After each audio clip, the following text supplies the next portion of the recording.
Immobiliser fit. Today we fitted a Starline Solaris track system where basically it's got tilt, motion, shock, impact sensor, tracking with a battery backup and phone alert, and it's also got horn honk.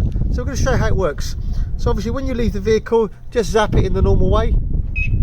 You'll get one chirp, one flash, a blue light will come on, and when you come back to the vehicle, just basically disarm it.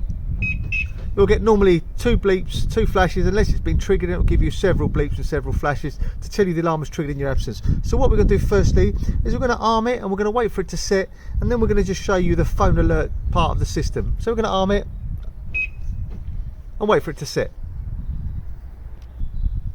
Okay, so now we're going to apply an entry to the vehicle without disarming the alarm, and you can see it trigger and then go into full alarm. There you go, factory fitted system is triggered first. Then we're going to trigger the other system. There you go, our system. Factory system's already been killed.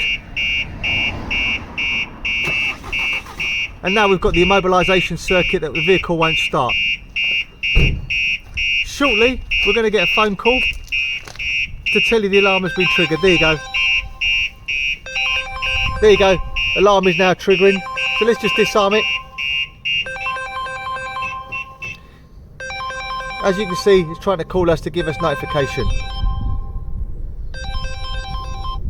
Really simple, really straightforward. So what we're going to do now, we're going to actually apply a force to it, and we're going to trigger an impact sensor to the vehicle. Also, if we open any doors, the alarm will trigger, and as you saw, when the alarm is going off, as soon as you turn the key and put the key in the ignition, we've killed the factory fit alarm, but our system is still going and the vehicle will not start.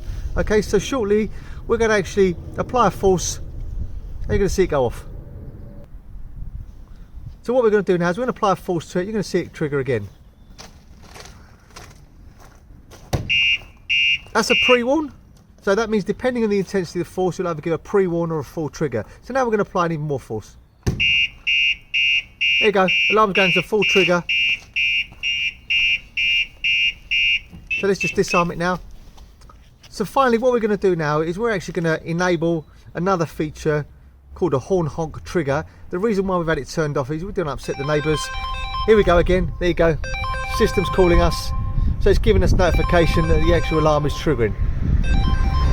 So as I said, finally now we're going to turn on a feature for the horn, and then you're going to hear it go off really loud.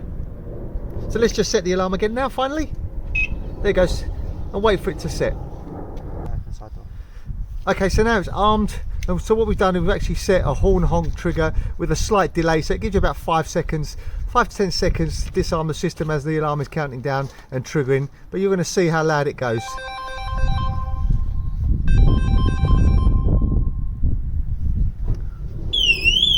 Factory fitted alarm going first, our alarm going second.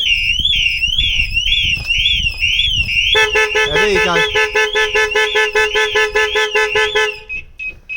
So I'm sure that's actually going to scare the thieves and wake up loads of neighbours. As I said, this has got tilt, motion, shock, door protection, phone alert, tracking system with a battery backup, working off the original remote control and immobiliser mode.